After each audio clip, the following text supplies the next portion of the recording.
¿verdad? Aquí dice, reconocer que Jehová es Dios.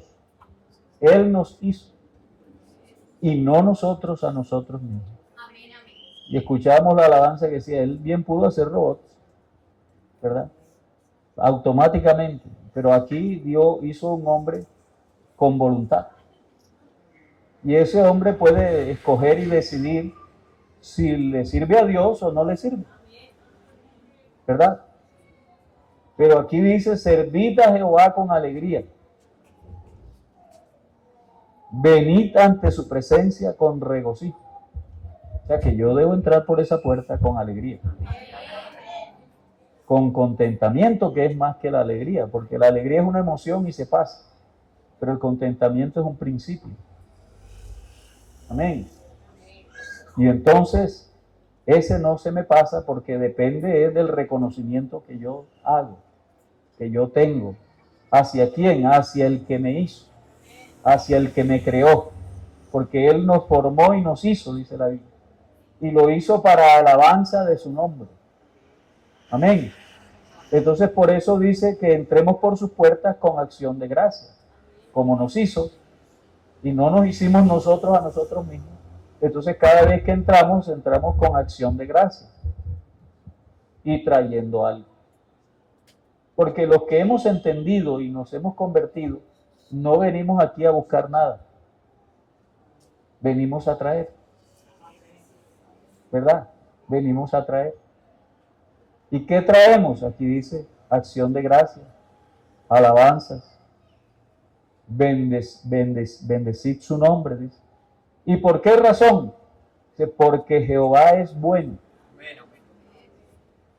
¿Verdad? Y la clave es como dice Hebreos. Dice, es pues la fe, la certeza de lo que se espera y la convicción de lo que no se ve. Y dice también, pero sin fe es imposible agradar a Dios, porque el que se acerca a Dios debe creer que le hay y que es bueno, pues premia a los que le buscan. Entonces, este salmo recoge algunas de esas verdades. Él nos dice aquí, nos invita, el que escribió el salmo, a reconocer que Él es Dios y que nos hizo. Amén. El asunto está en que nosotros nos perdimos, nos extraviamos. El primer hombre se extravió y nos extravió a toditos.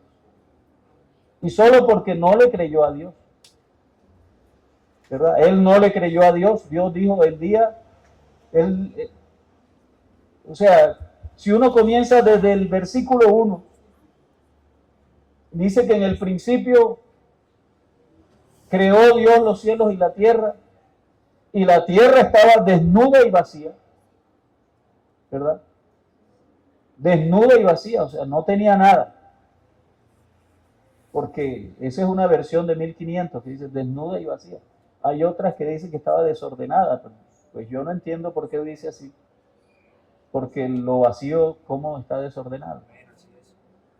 Pero entonces es más afortunada la versión que dice desnuda, o sea, y vacía. Ya no había nada, solo el Espíritu de Dios que se movía sobre la faz de las aguas.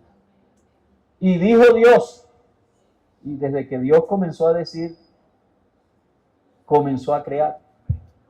Y allí nos muestra el capítulo 1 que hizo todo y vio que era sobremanera bueno, ¿verdad? Todo lo que Él hizo.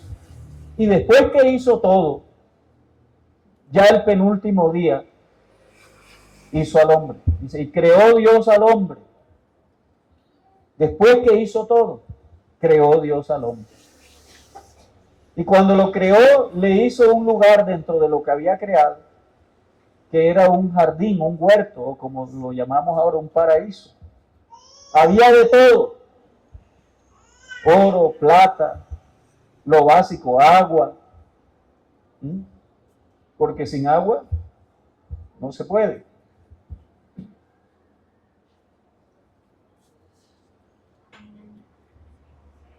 Así que ese huerto estaba regado por 4 ríos, ¿verdad? Los grandes pueblos del mundo están sentados a la orilla de las aguas y explotan eso.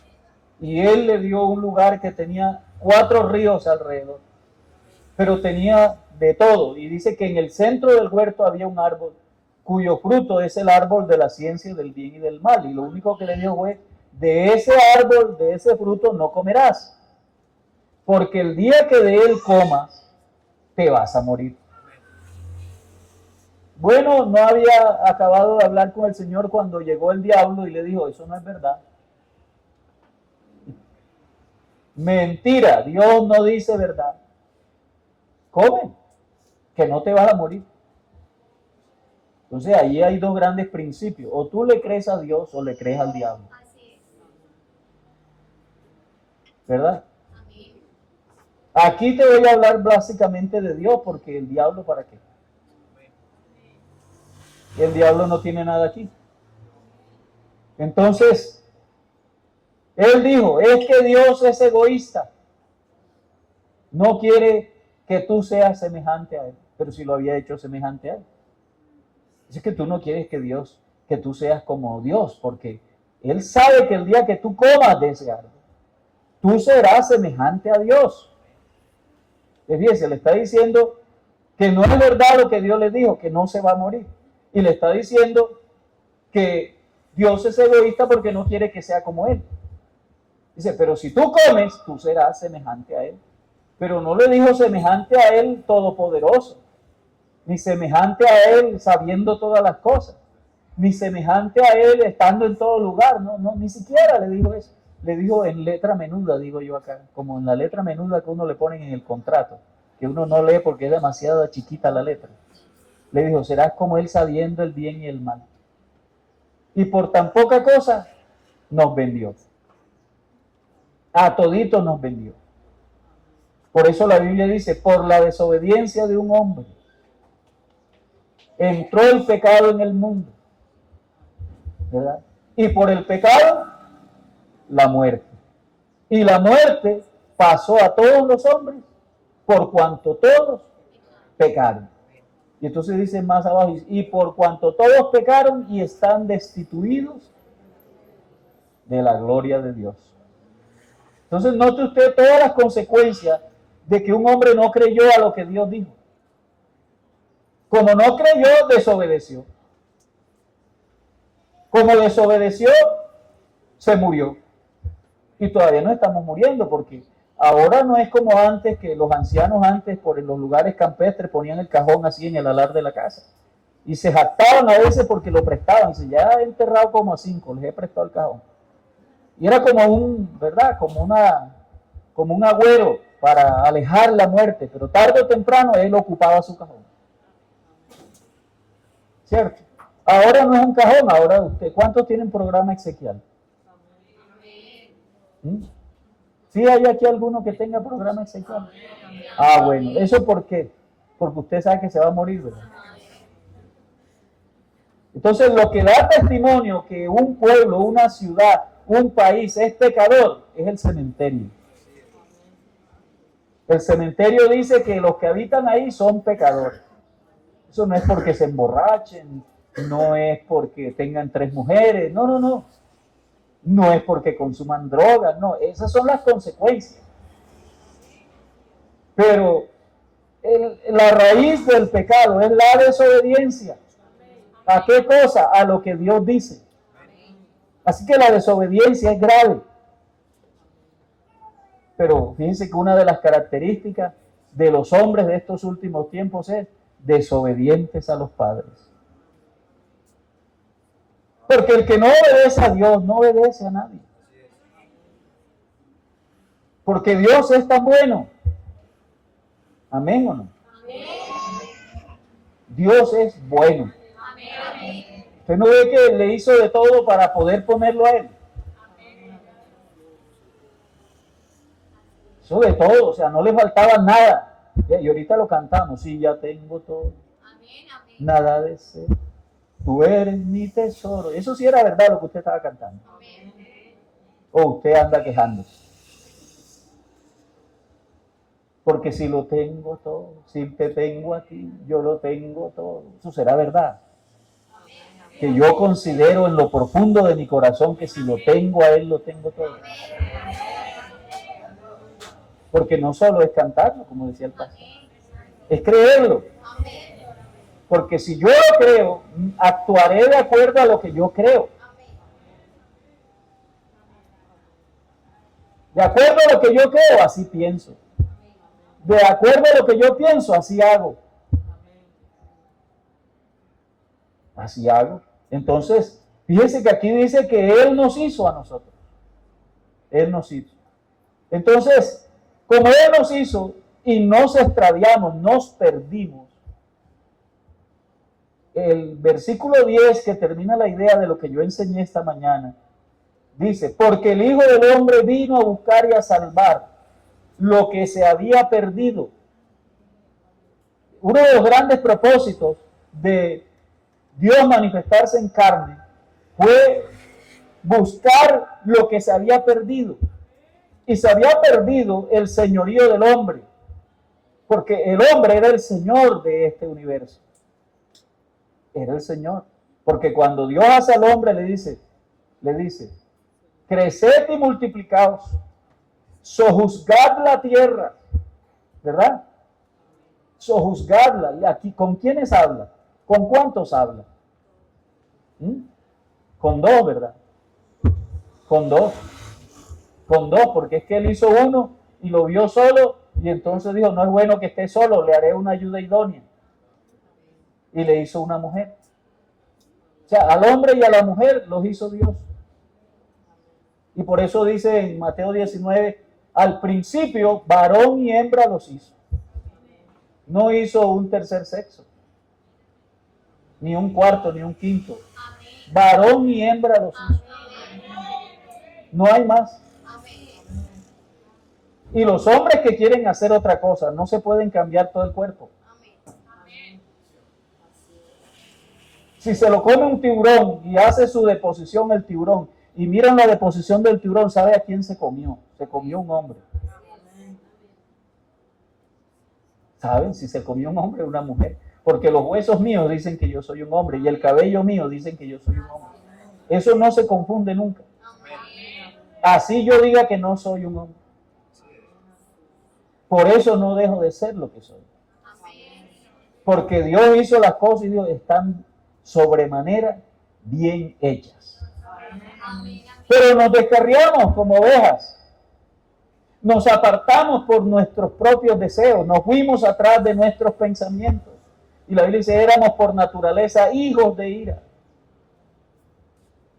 Y nosotros, esa era nuestra triste condición, nuestra realidad. Pero Dios, que es rico en misericordia, por su grande amor con que nos amó. Entonces, por eso es que también decía un versículo en la primera parte de la mañana. Yo decía, Jesucristo vino a ser siervo de la circuncisión. Y tiene tres causas. Dice, para mostrar la verdad de Dios, para cumplirle las promesas hechas a los padres y para que los gentiles glorifiquen a Dios.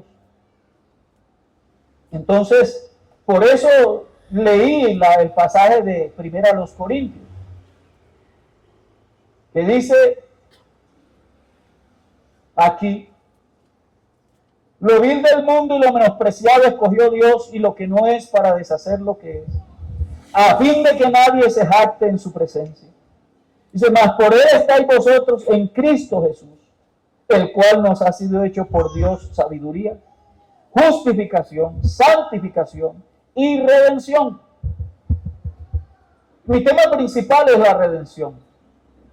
Pero para hablarle de la redención, por eso le estoy haciendo un preámbulo, para que usted sepa el porqué de la redención. La redención, redimir significa rescatar o reponer a su estado original. Es la restauración de una posición perdida. De una posición perdida. El primer hombre perdió el señorío porque a él le dijeron, multiplícate, ¿verdad? Creced y multiplicaos. Se lo está diciendo a la pareja, porque eso nada más se puede hacer por medio de una pareja. Dos hombres no pueden hacer eso, ni dos mujeres tampoco. Solo una pareja. Por eso al principio Dios hizo una pareja.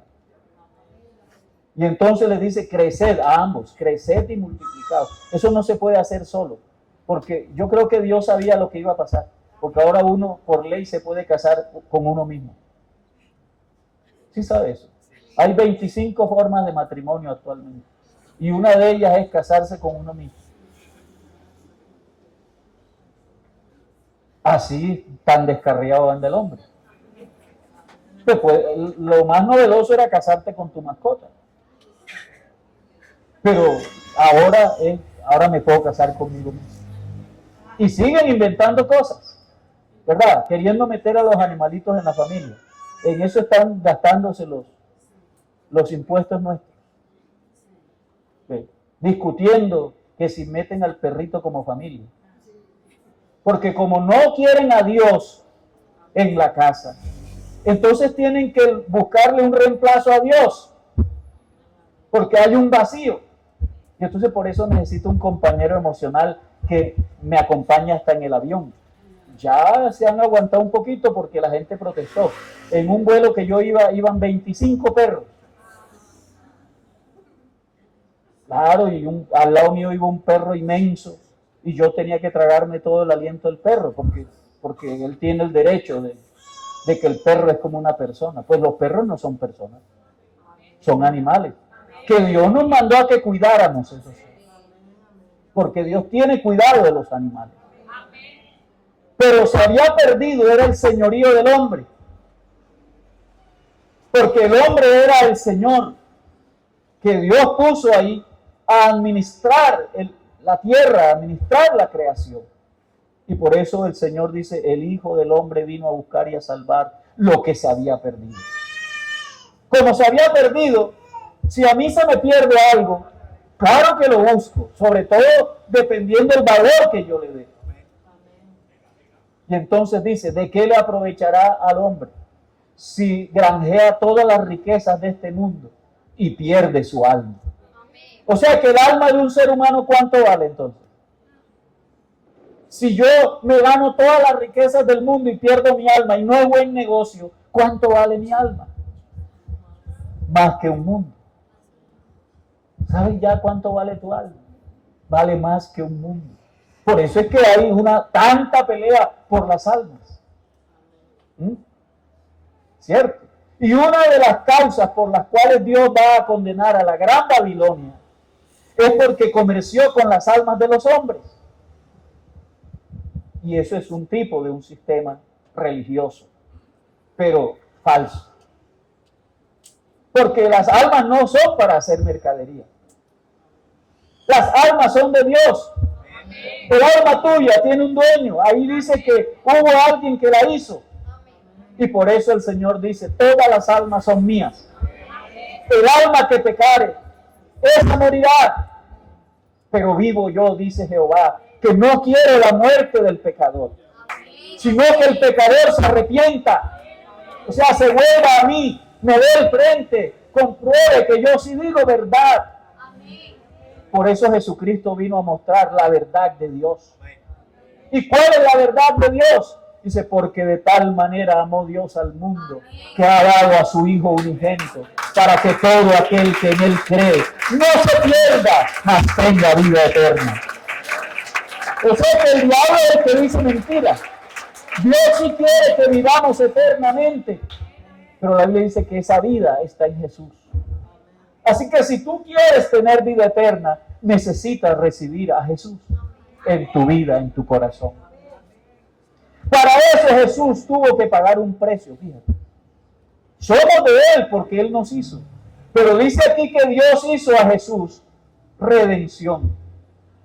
O sea, Jesús es el método. Por eso dice, hablando Jesús, yo soy el camino.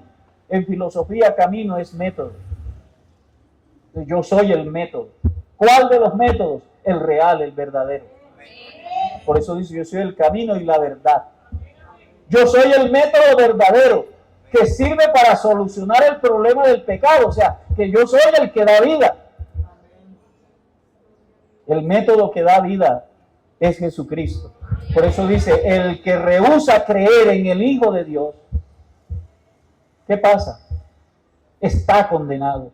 Y la ira de Dios está sobre él. Pero gracias a Dios que usted vino aquí esta mañana. Seguramente la mayoría es bautizada y los otros están interesados. Entonces, eso muestra un interés. Y ese interés es importante porque por allí se comienza. Por eso el Señor, cuando iba pasando a la altura del árbol donde estaba Zaqueo, miró hacia arriba. Por lo general, la mayoría no mira hacia arriba. Usted va caminando y casi nunca mira hacia arriba. Además es peligroso físicamente hablando, porque si yo voy caminando y miro hacia arriba, le pasa lo que pasaba a mi nieto cuando estaba aprendiendo a caminar. O miraba para atrás o miraba para arriba y siempre ¡pum! Los muchachos por eso se caen mucho. Y entonces no han aprendido a caminar y ya quieren correr, ¿verdad? Salen disparados y mirando para atrás. Y ¡pum! Y ¡pum! Y ¡pum! ¿Ah? Pero Jesús iba pasando y él sabía que Zaqueo quería conocerlo y que se había encaramado en un árbol y por eso miró para arriba cuando iba pasando a la altura de donde él estaba. Para mostrarle un interés. Dice, si tú quieres conocerme, yo más. ¿Por qué? Porque yo vine a buscar y a salvar lo que estaba perdido. El ser humano sin Dios está perdido, está extraviado. Pero esta mañana aquí hay un Dios que es bueno y que nos busca. Porque nadie puede buscarlo a Él. Porque sin Él estamos muertos. Y un muerto está muerto, no puede buscar nada. ¿Ah? Un muerto no escoge el cajón. Un muerto no es grosero. Un muerto no es tramposo. Todos los muertos son buenos, dice la gente. Un hermano que no le gustaba hablar mal de nadie, le dijeron, ¿sabe qué? Que aquel que atracaba, que aquel que se llevaba todo lo que estaba mal puesto, lo acaban de matar. ¿Te acuerdas quién era? Y dice, pues la verdad es que yo no sé si él hacía eso. Yo lo que me acuerdo es que él tenía una bonita dentadura. Es que él no le gustaba hablar mal de nadie. Pero la verdad es esa, porque uno incluso puede ser ladrón de la cuadra y dice, pero por aquí no se metía. Él con nosotros hasta nos cuidaba, ¿cierto? El que se muere se vuelve bueno. No hay muerto malo. Y por eso es que el Señor nos quiso rescatar. Nos quiso rescatar. Aquí dice que Él fue hecho redención.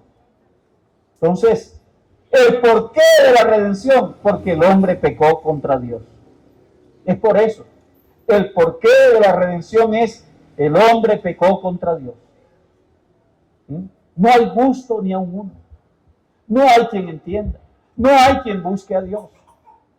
Todos a una nos hicimos inútiles, nos desviamos.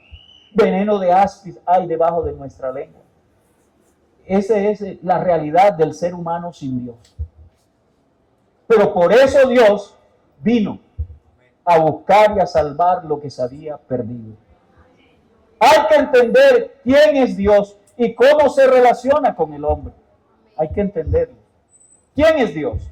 La Biblia lo dice. Porque la Biblia tiene dos grandes declaraciones. ¿Quién es Dios y quién es el hombre? Porque el mismo hombre no sabe quién es él. Se lo puedo demostrar facilito. En la actualidad hay fronteras invisibles, ¿verdad? ¿Y por qué hay fronteras invisibles? Porque hay tribus urbanas. ¿Y cómo se conocen esas tribus urbanas? Generación X, generación Y, generación Z, generación de cuanta letra usted quiera conocer. ¿Y por qué? Cuando usted pone una letra es que no conoce el valor. ¿Verdad? Si usted sabe matemáticas, por lo menos ha ido a la primaria, sabe que, ¿verdad? Que 2x más 3x son 5x, pero necesito conocer cuánto vale la x. Porque la letra X dice que el valor se ignora. 3y más 5k, ¿cuánto da eso? No, tengo que averiguar cuánto vale k y cuánto vale y. ¿Verdad? Eso es matemática. En álgebra, en trigonometría. Uno a veces dice, yo no sé para qué le dan a uno tanta cosa. Al colombiano no le gustan los problemas. Por eso es malo en matemáticas. No le gusta resolver problemas. Tiene mala fama de eso. ¿Verdad?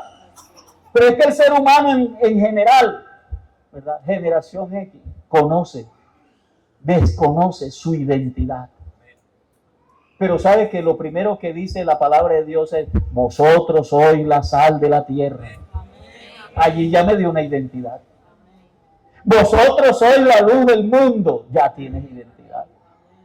Y hay más, pero al final dice: amados, mirad cuál amor nos ha dado el Padre, que seamos llamados hijos de Dios.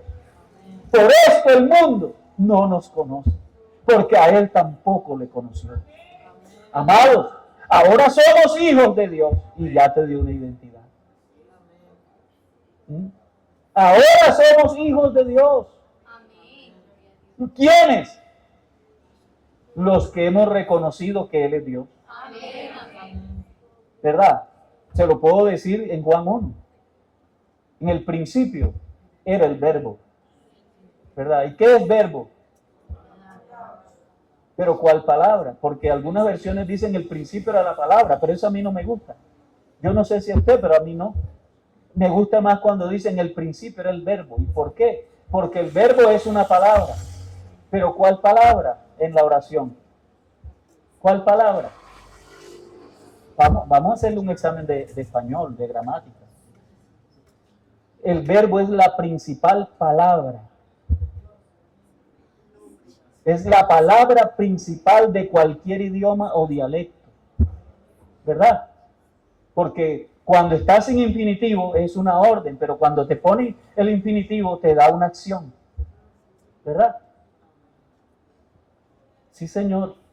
Entonces, qué bueno que nosotros sepamos que en el principio era la palabra principal, o sea, la más importante, la de Dios.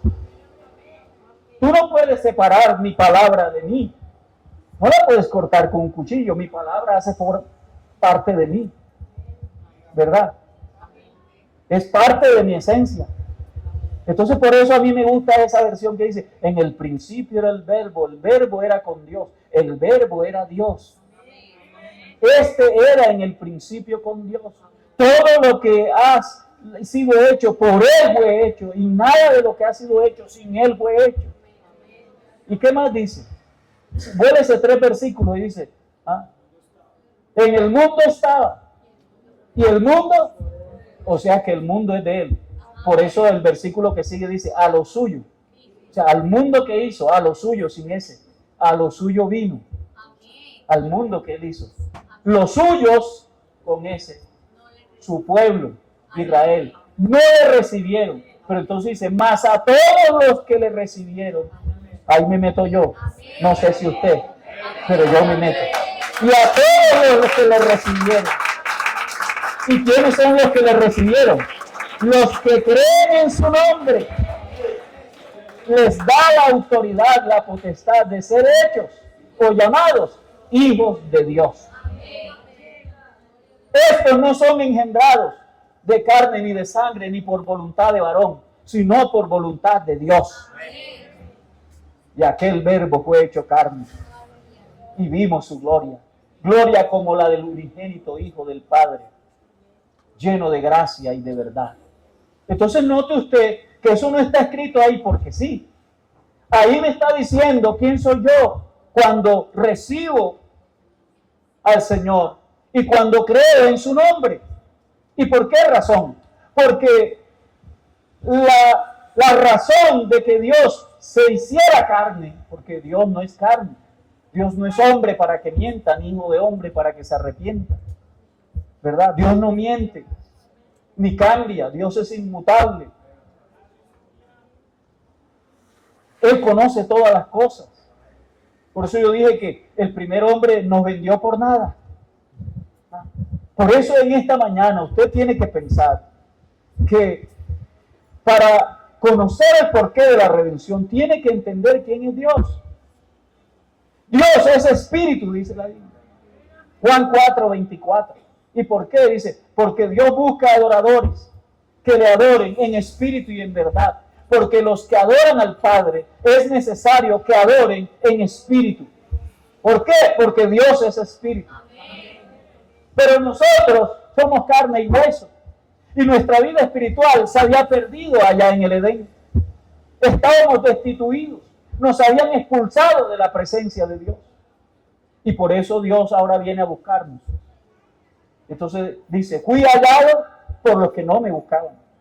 Fui encontrado por los que no preguntaban por mí. Porque si estábamos muertos en delitos y pecados, ¿cómo lo buscábamos? Por eso nadie viene aquí solo. Por eso nosotros evangelizamos. El que no evangeliza no produce fruto. Y el que no produce fruto se seca. Y el que se seca lo cortan y lo echan en la candela. Por eso hay que evangelizar. El que evangeliza no sufre de estrés. Porque lo que produce más gozo en esta vida es cumplir la misión que le encargaron a él. Si no, compruébelo. Yo se lo digo por experiencia. Y es una experiencia de como de 60 años. Nada más. Y eso produce gozo.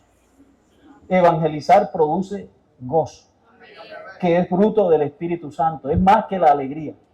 La alegría es una emoción, el gozo es fruto del Espíritu Santo. Entonces, aquí hay alguien que yo debo conocer. ¿Cómo es un espíritu? Lucas 24, 37 en adelante dice, porque Jesús resucitado se les apareció en medio y las puertas estaban cerradas y las ventanas también. Todo estaba cerrado porque ellos tenían miedo. Y de pronto Jesús se apareció en la mitad de ellos. Y les dice, pasa a vosotros. Y van a salir corriendo. No es que no creían que había resucitado. Lo hacían muerto y sepultado.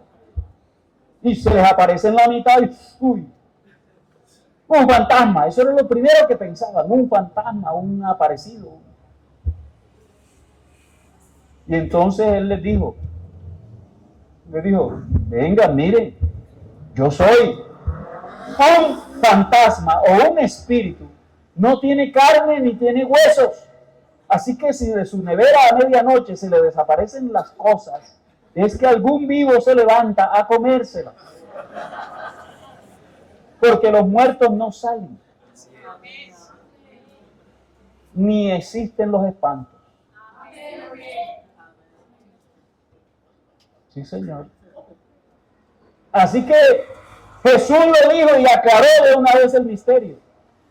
Dice, uno que es espíritu, un espíritu no tiene carne ni tiene huesos como ves que yo tengo. Y si no me creen, tráiganme un pescado.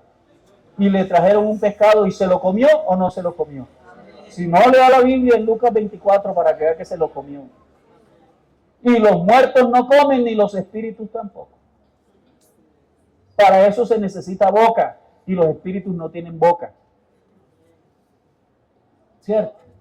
Por eso el salmista se burla de los ídolos. Dice, tienen boca pero no hablan ni comen. Tienen pies pero no caminan. Porque son de madera o son de yeso o son de metal. Pero no hacen más nada. Bendito sea el Señor. Amén. Entonces tenemos aquí a un Dios que es espíritu. Pero yo soy de carne y hueso y además estoy muerto espiritualmente. Entonces, ¿qué necesito? Lo que dice en San Juan 3. Que trajeron, un hombre vino de noche donde él, porque los grandes maestros venían de noche a hablar. Y entonces le dice a Jesús, maestro, sabemos que has venido de Dios, porque nadie puede hacer lo que tú haces si Dios no está con él. Y Jesús enseguida lo frenó, porque a veces uno quiere llegar a como a lisonjear a Jesús, y Jesús no se deja lisonjear de nadie. Si lo vas a alabar, lo tienes que alabar de corazón. Pero eso así como cuando un niño, hijo de uno, le empieza a decir papito lindo y ya va a pedir algo. Y Jesús lo frenó y enseguida le dice, mira, es necesario que nazcas de nuevo. ¿Verdad? Así le digo. De cierto te digo, que el que no naciere de nuevo, no puede ver el reino de Dios. ¿Cómo puede hacerse esto si yo soy un viejo ya? ¿Será que yo me meto en el vientre de mi madre y vuelvo a nacer? Eso no se puede, porque imagínense, yo mido 1,75, aunque no parezca, y mi mamá medía 1,65. Por mucho que yo quiera, no me le puedo volver a meter en la barriga para nacer otra vez. Además, nacería pecador lo mismo que al principio. Porque lo que es nacido de la carne, carne es, y lo que es nacido del Espíritu, Espíritu es. ¿Ah? Entonces no te maravilles de que te dije que necesitas nacer de nuevo. Si no nacieres de agua y del Espíritu, no podrás entrar en el reino de Dios. No podrás. No hay otra forma. Pero ¿cómo es posible esto? Esas son las dos grandes preguntas de Nicodemo. ¿Cómo puede un hombre siendo viejo o siendo ya una persona volver a nacer? ¿Y cómo es posible que eso pueda hacerse? Y entonces Jesús le dice, eres tú maestro en Israel y no lo sabes. Lo que sabemos, hablamos. Y él como que era un maestro bastante adelantado. Dice, pero si tú eres maestro y no lo sabes, entonces ¿de qué hablas? ¿Qué enseñas? ¿Ah? Y entonces Jesús le dijo, así como Moisés levantó la serpiente en el desierto, así es necesario que el Hijo del Hombre sea levantado, para que todo aquel que en él cree no se pierda, mas tenga vida eterna. Eso yo no lo entendía, porque yo maestro de Israel no soy, ni soy judío ni israelita, soy colombiano, ¿verdad?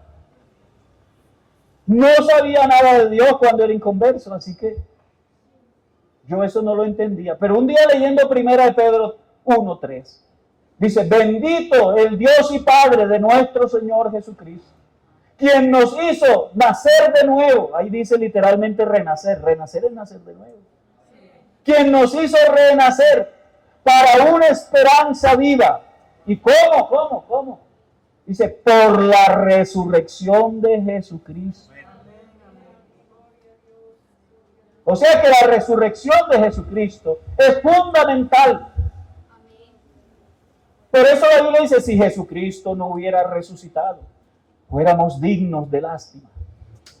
Vana fuera nuestra fe, pero gracias damos a Dios que Jesucristo resucitó. Porque si Él no hubiera resucitado, estuviéramos muertos espiritualmente en delitos y en pecados. Pero Él resucitó. Esa es la gran noticia, la buena noticia, el Evangelio mismo, ¿verdad? Queremos dar buenas nuevas, serán de gran gozo para todo el pueblo, que os ha nacido hoy en la ciudad de David un Salvador. ¿Y quién es? Jesucristo, ¿quién? El Señor, o sea, el dueño, el que hizo todo, el que hizo el mundo. Por eso dice el Señor. Señor significa dueño para los que no leen la Biblia. Dueño. Jesucristo es Dios manifestado en carne, por eso es el dueño. El dueño del negocio es Él. Hoy nació un Salvador. ¿Quién? No es ningún hombre común y corriente. Es el Salvador, se llama Jesucristo y es el dueño de todo. Esa es la primera parte de la noticia, está en Lucas 2, del 8 al 11. Pero la segunda parte está en 1 Corintios 15, desde el versículo 1.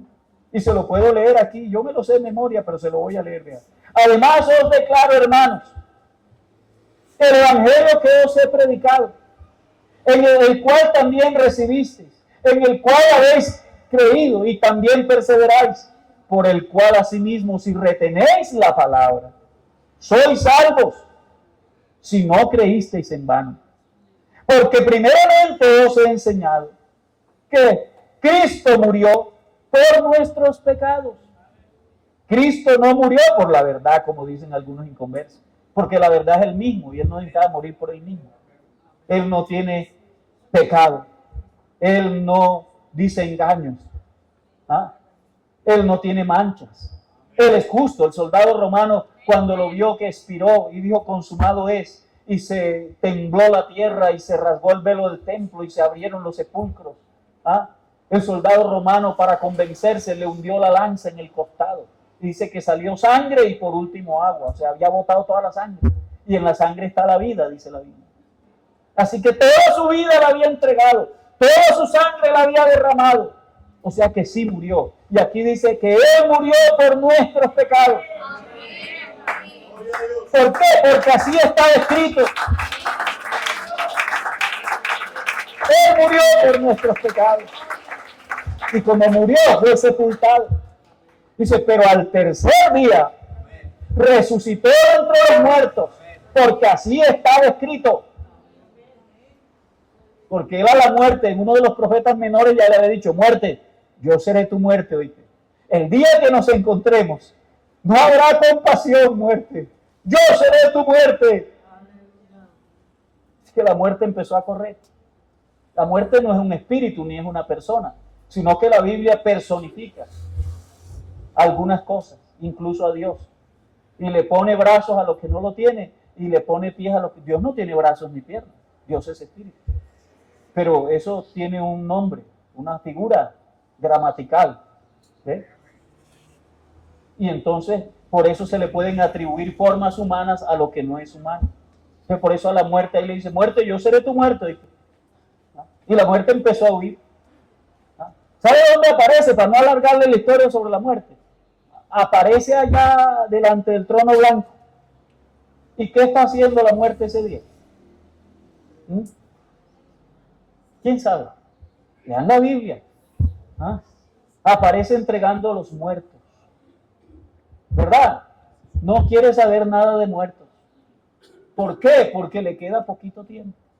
Dice que en el tiempo en que la gran tribulación, dice que todos los ricos de este mundo tomarán su riqueza y las tirarán así. Y le dirán a los montes, caigan sobre nosotros. Escóndanos de la ira de aquel que está sentado en el trono. Y dice que la muerte tomará sus muerticos y los llevará. Aquí están sus muertos, no quiero saber nada de ellos. Y si desearán morir, y la muerte huirá de ellos. ¿Y sabe por qué? Porque sabe para dónde va. Para la paila. Así que cuando y que ahí están tus muerticos y parece que saliera así, el Señor la coge por aquí, venga.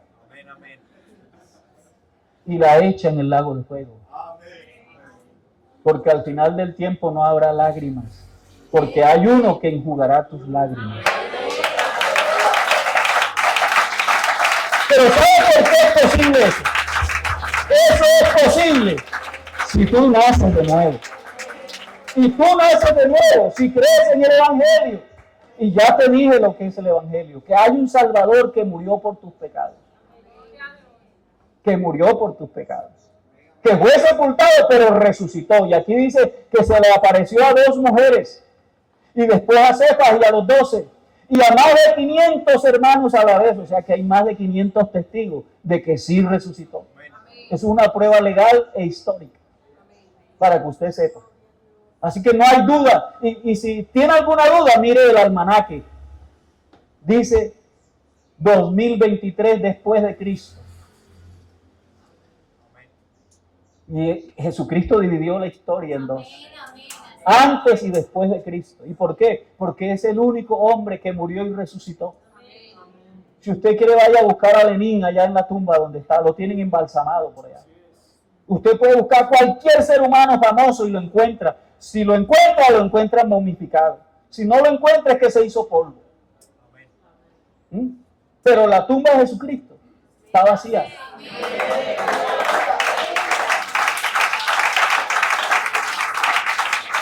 Está vacía. Y ahorita le digo dónde está. Entonces, no es el tamaño del daño, sino la gravedad del pecado. El pecado es grave. Porque produjo la muerte de todos los hombres. Y atrás de la muerte de todos los hombres, empezaron a morirse toda la creación. ¿Por qué? Por amor al hombre. Porque aunque el hombre no creía, Dios lo ama. Y entonces encerró a toda la creación en desobediencia por amor al hombre. Porque imagínese usted que usted estuviera delante de una culebra y le pegara 3 tiros y no se muere. Corra, hermanos. Y si es un perro rabioso y viene para encima y usted dándole tiro, le mete 3 machetazos y el perro para adelante. Un león, un tigre, que son más grandes. ¿Cómo hiciera yo si los animales no se murieran ni se me rebelaran? Difícil, ¿verdad? Le pongo un solo ejemplo. Los samaritanos, que fueron gente transportada. Usted ve la pelea esa que tienen por allá, por el Medio Oriente. Eso es porque la gente que los pueblos asirios y babilonios transportaron cuando echaron de ahí a Israel y los pusieron ahí, aprendieron a conocer a su manera a Dios. Porque dice que al principio, como no le hacían culto a Dios, sino que eran paganos, los leones aumentaron y se los comían. Y no podían hacer nada contra los leones, fíjense. Los leones se los estaban comiendo a todos. Y entonces ellos pidieron auxilio. Y el imperio asirio trajo unos levitas que le enseñaron sobre Jehová. Y entonces dice que creían en Jehová y creían en sus dioses. Pero por lo menos les sirvió para que Dios en su misericordia permitiera que los leones ya no se los comieran. Y por eso judíos y samaritanos no se trataban entre sí, porque los samaritanos tenían un sincretismo religioso, o sea, una mezcolanza de religión. Creían en un montón de cosas. ¿Sí ven? Entonces, por eso no se trataban. Pero entonces, esos son los que están ahí peleando. Pero como no estoy predicando de los que están peleando, sino del que te quiere salvar. ¿Sí? Del que te quiere salvar. Aquí dice que lo primero que tú tienes que mirar es que el pecado es grave. ¿Para qué? Para que puedas renunciar a él. Dios no te quiere torcer el brazo. Dios no te quiere obligar, porque Él es bueno. Y Él quiere que tú reconozcas que Él es bueno, fíjate. ¿Ah? Te deja respirar oxígeno. ¿Usted sabe cuánto vale el oxígeno? Ahora en la pandemia nos mostraron cuánto vale el oxígeno y no lo encontraban. Y una botellita carísima y se murieron el montón de gente porque les faltaba el oxígeno.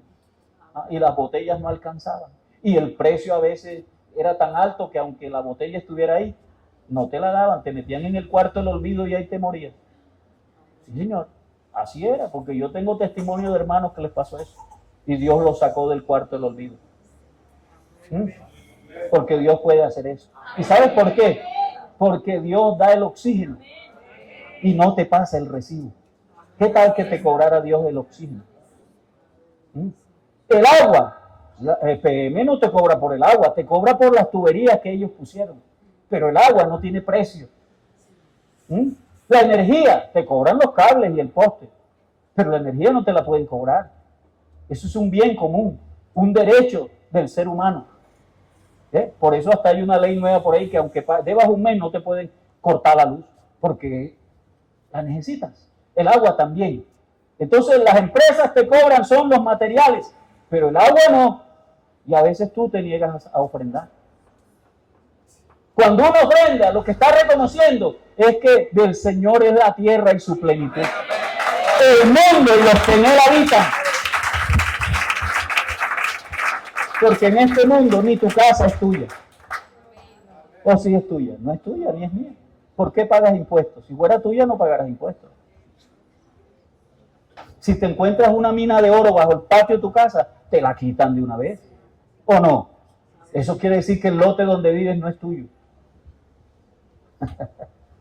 Si por aquí quieren pasar la vía para el aeropuerto, te quitan de aquí por el bien común. Vaya para otro lado.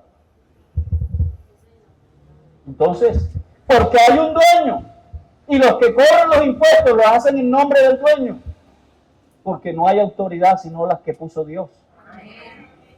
Entonces yo te estoy mostrando quién es Dios.